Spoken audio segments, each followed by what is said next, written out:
ራቂ እያልኩሽ ነው። እኔ መርዝ ከተባልኩ እናንተ ምን ልትባሉ ነው? ቆይ ምን አንኩ ነው የምትይው እንዴ? ከዛ ምንድን ነው የምትፈልጊው? ፖሊስ ጣቢያ ሄደሽ የዳግምን አባት የገደለችው እናቱ ነሽ ብለሽ ልትናገሪ ነው? ገዳዩ እናት ሳትሆን አባት ነው። ምን? ማን ነው እናት ናት ያለችው? መቼም ራሱ አትሆንም አይደል? እሷ ከሆነች ደግሞ እውነትም ለባሏ ምርጥ ሴት ናት ማለት ነው። አሁን ደግሞ እናቱ ውሸታም ነች ልትይ ነው? ለነገሩ አንቺ እናቴን ስትወነጅላት ዛሬ መጀመሪያሽ አይደለም እኮ አውቃለሁ። እኔ አይደለም አባት ገዳይ እንደሆነ ለፖሊስ የምናገረው። አንቺ ውሻ! ልጅህን እንዳይገሉብህ የምትፈልግ ከሆነ ሄደ ዶክተሩን አዋራ። ከልጅ ይልቅ የአንቺ ህይወት አይቀድምም እንዴ? ማስመሰሉን ተውና ያልኩህን አድርግ። እኔ እኮ እያስመሰልኩኝ አይደለም። ዛሬም ሆነ ወደፊት እኮ አንቺ ብቻ ነሽ የምትበልጥብኝ። ባይሆን እኔ ምርጫ ስለሌለኝ አባትነትን እመሰክርልሃል። እባክህ ዳጊ እሺ በለኝና የስነ አእምሮ ሐኪም ይይክ። እኔ አላበድኩም። እሺ ጤነኛ ነኝ፣ በጣም ጤነኛ ነኝ። እሺ አብረን እንታይ ማለት ያው እኔ ትንሽ ውስጥ ይልካል። ለኔ ብለህ ነው ሁሉ ነገር የምታደርገው እንዴ? ወንድሜ ለአንተ ስልኮ ምንም ነገር አደርግልሃለሁ። አሁን ገረፍታል። እሱ ሳይሆን እኔ ነኝ የበደልኩት። አንተ ምን አድርገህ ነው? እጮኛውን ሳምኳት። ምን? አንተ ግዴ ነው እንደዚህ የሚያደርግን ያሳጣ? ቆይ አይደለም ዳጊ፣ ስለዚህ ቆሞ ያለው ሰው እኮ አዎ ህይወቴን በጠበጠ ሰው ነው አውቀዋለሁ። ግን የማየና ያባየን ያህል የበጠበጠኝ በቃ ይሄ ቤት የማንም ጎረምሳ መፈንጫ ይሁን። ለቤተሰቦቿ አሳልፈህ እየሰጠኸኝ ነው። ከኔ የበለጠ እኮ እነሱ የሚያስፈልጉሽ። እነሱ የሚሉት ነገር በሙሉ ለአንቺ አስበው ነውና የሚሉሽ ነገር አዳምጫለሁ። ይርኔ ያልሽው እውነተኛ የአባት ገዳይ ማን እንደሆነ ማወቅ ፈለግ ደግመህ ከደርም ካልተመሳሰል እኔ እኮ ከሁለት ውጭ እንዳላውቅ ሰንበቶ በህይወት ሊኖር ይችላል። የማይታመን ነገር ሰንበቶ በህይወት ተገኘ። ይሄንንም ወይዘሮ ዝኑ ማለት ነው። እንዴት? እኔ እኮ ከሁለቱ ውጭ ግንኙነት የለኝም። አስክሬን የዲኤንኤ ምርመራ ሲመረመር ከዳጊ ጋር ትክክል ካልሆነ እንዴት እያለች በቃ በህይወት አለ ማለት ነው እያለች ነው። ደግሞ እዚህ ላይ ቀብረውት ከቤት አንስተው ቀብረውታል። እንዴት ከመቃብር ወጣ? በጣም ይገርማል። የኑሐሚን ድራማ የኤም ናሙና ከሁሉም ቤተሰቦቿ ጋር አንድ አለመሆኑ በጣም ቤተሰቡን ረበሸው። ነገር ግን እኔ በጥሩ ጊዜ ያስቀመጥኳቸው ወዳጆቼ ስላሉ እነ ኑሐሚን ጋር እሄዳለሁ ብሎ አቶ ለይኩንም መንገዱን ቀጥሏል። ሁሉንም ነገር ሲነግራቸው ምንድነው ንገረን ብለው ሲሉት እንዲህ ወይዘሮ ገኒም እኔም አለሁ እያሉ አቶ ለይኩንና አቶ ለይኩንም ይሄንን ለመጠየቅ ፈርቶ አንተ እኮ ነህ ለዚህ ያደረስከን፣ ስለዚህ ንገረን አትፍራ እያሉ ሁሉንም ነገራቸው። ሁሉም ምን አንሄድ በል አሁን እኛ ነን ላንተ ምንም ይሁን ማድረግ ያለብንን እናደርጋለን በማለት ሁሉም ተስማሙ። ዳጊ የወንድሙን እጮኛ ከንፈር በመሳሙ በጣም አፈረ። እዛ ቤት ቀና ብሎ ለማየት ስለፈራ ቤቱን ለቆ ሄደ። ነገር ግን አምራን የፎከረችው ናና ገንዘብም ምንም አልልህም የአባትህን ገዳይ እጅ ከፈንጅ ላይ ነው ያለውና ና ልንገርህ የምትፈልግ ከሆነ ብላ ሁሉንም ነገር ልነግረው ቀጠረችው። በጣም ይገርማል። ሰላም ጤና ይስጥልን ውድና የተከበራችሁ የቻናሌ ቤተሰቦች እንኳን ወደ ቻናል በሰላም መጣችሁ። ኑሐሚን የተሰኘው ድራማ ክፍል 81 ተለቀቀ። ወደ ክፍል 80 ስንመለስ እንግዲህ ብዙ ነገሮች ተፈጥረዋል ማለት ነው። ኤምም ልጄ አይወጣም በፍጹም ብላ ነበር። ሁሉም ምርመራ ሰጥተውም እንግዲህ ውጤቱ ናሙናው ሲመጣ ከሁሉም ቤተሰብ ጋር ለሷ የሚሆን ነገር የለም ማለት ነው። እናም የቤተሰቡ አባላት እንዳለ የሷ ናሙና በፍጹም ሊሆንላቸው አልቻለም። በጣም ከባድ ነው ይሄ ንቅለት የሚባለው። ኩላሊት ሳይሆን የያዛት እንደዚህ አጥንት እየተለቀመ ምንድነው ስሙ ራሱ በጣም የተለየ እኮ ነው። እና እሱ ነበረ እንግዲህ ከሰውነታቸው ላይ የተነቀለ የአንዱ አጽም ለአንዱ እየተደረገ ወደ እሷ የሚደረግላት ነው ንቅለቱ።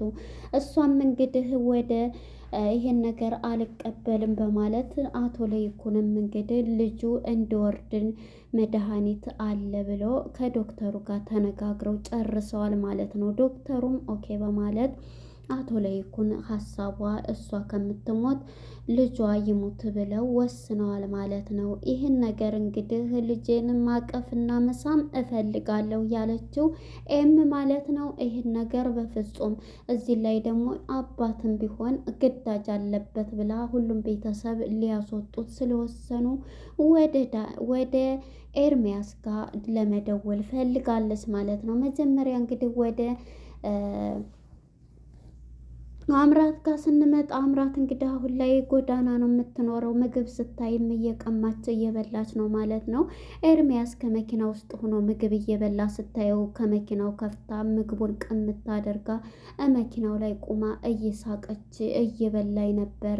እንግዲህ የእሷ ህይወት የቤተሰቦቿን ህይወት ነውና እያስታወሰች ቤተሰቦቿ አባቷንም እንግዲህ ወደኋላ ፓርት ስንመለስ አባቷንም የገደለችው እሷ ነች ማለት ነው። እናም አሁን ላይ ያንን እየተበቀለች ነው ያለችው። ወንዶችን በሙሉ እንደሱ አባት መስለው ስለሚታዩት እየተበቀለች ትገኛለች። እና ያንን ምግብም ስበላ እኔ አሁን ላይ እዚህ ፓርት ላይ ስናየው እንግዲህ ኤርሚያስ የሚቀየር ይመስለኛል። ምክንያቱም ይሄ ነገር እየሆነ ያለው ምንድን ነው ብለሽ ታስቢያለሽ እያላት ነበርና ይሄ ሁሉ እኔ እኮ እነሱን ለማለያየት እዛ ያን ቤተሰብ ብዙ ጣርኩኝ፣ ብዙ ነገር ፈነቀልኩኝ። ዙረው ተገናኝተው ፍቅር ሆነው ተሰብስበው ነው የማገኛቸው። ስለዚህ እኔ አላቅም ምንም እንደሆነ የዛ ቤት ጉድ ዳጊ ግን ከገባው ነግሬዋለሁ በማለት አስረድተዋለች ማለት ነው። እንዴት በቅኔው ከገባው እያለች ነበርና ከዚህ ነገር መውጣት አለብኝ እኔም ነገ ጧት እንደሷ ነው መሆነው እያለ ብቻውን ኤርሚያስ ራሱን ሲጠይቅ ነበርና ከዚህ ውስጥ የሚወጣ ይመስላልና ኤርሚያስም ብር የሚሰጣትና አንተ ነህ ለእኔ ብር የምትሰጠኝ ነው የምች እንዳይመታሽ ግቢና ብይ እያለ ለእሷን ሲያዝንላን ነበር። ያ ሁሉ ያደረግነው መጥፎ እንደዚህ ጎዳና ላይ የሚጥለን ከሆነ እኔም ከዚህም መውጣት አለብኝ የሚልና የሚያስብ ይመስላል። በብዙ ሴቶች ላይ የተጫወተ ቪዲዮ አፈቀርኩሽ እያለ እየያዘ የእነሱን ህይወት የሚጫወት ነው እንግዲህ ኤርሚያስን ከመጀመሪያው አመጣጡ ስናየው ማለት ነው። እናም እንግዲህ ይሄንን እያለች እሷን በንዴት ሄዳለች ማለት ነው። ብርም ሰጥቷት ተነስታ ሄዳለች። እናም እንግዲህ ወደ ኋላ ፓርት ስንመለስ ዳጊና ናሆም ተደባድበዋል፣ ደብድቦታል። ኑሃሜንን ስሟት ማለት ነው። እና በዚህ የተነሳ እሱም እዛ ቤት መምጣትና በጣም አፍሯል። እነሱም ቤተሰቡም በኤም ጉዳይ በጣም ተጨንቀው ይገኛሉ ማለት ነው። ኤምም ልጄን አላስወጣም ብላለች። ቤተሰቡ የት ሄዳችሁ ነው ቢባልም እንግዲህ እሱም ቀጥታ ናሆምም ወደ አምራን ጋር ነበር የሄደው። አምራን ጋር ሄዶ ሁሉንም ነገር ሲጠይቃት አምራን ግን በፍጹም እኔ አላምንም እያለች ሁሉንም ነገር እኔ ግን ላስተካክል የእናንተን ፍቅር ልሰጥ ብል ፍቅሬን አትቀበሉም እያለች ይቅርታዬንም እያለች እያስመሰለችም ነበር። አሁን ግን ራሴን ለማስተካከል ነበር እያለ የህይወት አመጣጧ በጣም የሚያሳዝን ነበር። አንቺ የጎዳና ልጅ ልንገርሽ፣ ጎዳና ያደግሽ ድሮስ አንቺ ታውቂያለሽ ስለ ቤተሰብ ክብር የሚያውቀው ቤተሰብ ጋር በስርዓት ያደገና የኖረ ስለ ቤተሰቡ እንትን የሚል ነው። ታውቂያለሽ አንቺ ራስሽ ገዳይ ነሽ፣ በራስሽ በነገርሽን ታሪክ ይሄንን አባትሽን ገለሻል ሲላት እሷም በጣም ትናደድና ታለቅሳለች። ታውቂያለሽ ሁለተኛ ይሄን ነገር እንትን ብትይ አንቅሻለሁ ቢላትም እንዳውም ግደለኝ እዚሁ ከዚህ የበለጠ ምንም ሆነው የለም ግደለኝ በማለት ውሳኔዋን ወስናለች። እሱም ግን ይሄንን ብትለውም ይሄንን አስፈራርቷት ሊመለስ ችሏል ማለት ነው። እናም እንግዲህ ወደ ዳጊ ጋር ስንመጣ ዳጊም ቤቱን ለቆ ሊወጣ ተዘጋጅቷል ማለት ነው። ቤቱን ለቆ ሊወጣም ለምንድን ነው ወንድሜ ይቅርታ ጠይቀው፣ ምክንያቱም አባቱን ስለተጎዳ ሁለተኛም ያው ገዳዩ ማን እንደሆነ ስላወቀ ናሆም ይቅርታ ሊጠይቀው ክላሱ ሲመጣ ወንድሜ ይቅርታ ጥፋተኛውም እኔ ነኝ በማለት እንግዲህ ዳጊም ቢለውም በቃ እኔ ካሁን በኋላ ምንም እንትን አልፈልግም ቤቱን ለቅቄ ሄዳለሁ ብሎ ሻንጣውን እያዘጋጀ ነበር። ሻንጣውንም ቀምቶ ቁልፉን ለእናቱ ለወይዘሮ ዝኑ ሲነግራት ናሆምም ለምን ሲባል ስትለው ይሄዳለሁ ብሏል። ተጣልተን ነው ለምንድን እንደዚህ ታረጋዋለህ? እያወክ እያለችው ይቅርታ ጠይቀው እኮ ሲሄድ ሊሄድ ተዘጋጅቷል፣ ቆልፌበት ነው የመጣሁት ብሎ ለወይዘሮ ዝኑ ይነግራታል። ወይዘሮ ዝኑ ምንድን ነው አንተ ከወንድምህ ጋር እንደዚህ የምትሆነው ስትለውም እሱም እንግዲህ ጥፋተኛው እኔ ነኝ አውቃለሁኝ ሚስቱን ስሜበት ነው ብሎ ሲናገር ወይዘሮ ዝኑም በጥፊ ትለዋለች። የዚህ ጊዜ ወይዘሮ ዝኑም በቃ እሱም እኔ ነኝ ጥፋተኛ ብሎ ይነግራታል። አዎ ለቅቄስ እንደዚህ ከምል መሄድ ይሻለኛል ሲላት እናት ናትና አቅፋ በቃ ልጅ እኔ እኮ የውስጥህን ሳላይ መጎዳትህን ከላይ እንደዚህ ለምን አረክ ብዬ ነው ስትል እናቴ እናት ጥፊ እኮ ደስ ይላል እንዲያውም ደስ ይላል እያላት ነበርና ተቃቅፈው ተላቀሱ። እሱም ይሄዳለሁ ብሎ ሲወጣ እንግዲህ ናሆምም ተዋት ሄድም ወንድሜ በቃ ይቅርታ እኔ ነኝ የስነ ልቦና ሕክምና መታየት ሁለታችንም አለብን እኔም ጥሩ አይደለሁ ብሎ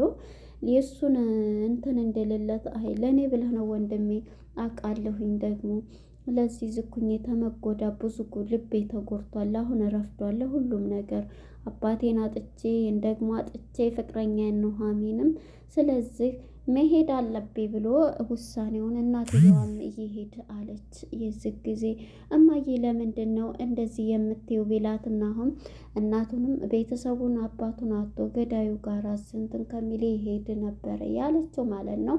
እንግዲህ ወደ ኤም ጋር ወጥቶ ሄዷል። ወደ ኤም ጋር ስንሄድ ኤም ትደውልና ለኤርሚያስ ለልጅህ መብት አለህ፣ ስለዚህ አሁን ናና ቤተሰቦች ይወጣል ብለዋል ና እናስቆማቸው፣ ስለዚህ አባት ነህ እንደ አባት ስለሆንክ ማስቆም ትችላለህ ናና ተናገር ስትለው አሁን እኮ የአንቺ ህይወት ይበልጣል ከልጁ ደግሞ አንቺ ስኖሬ ነው በማለት ኤርሚያስም ይሄን ነገር ሲላት ነበር ማለት ነው። አንተ ድሮንስ ከምን እንትን ትላለህ ልጅስ መች እንትን ትላለህ ብላ እናት ናትና እናት የበኩሏን ልታደርግ ብትልም ነገር ግን ህይወቷ በጣም ትንሽ ቀን ነው የቀራት ማለት ነው። ይሄ ነገር ግዴታ መሆን ስላለበት ነው ብሎ እንግዲህ ናሙናውም ለሰዎቹ ለቤተሰቦቹ ሆኗል ብሎ ነበረ ያው የተናገረው። ግን ለወይዘሮ ዝኑ ነግሯታል።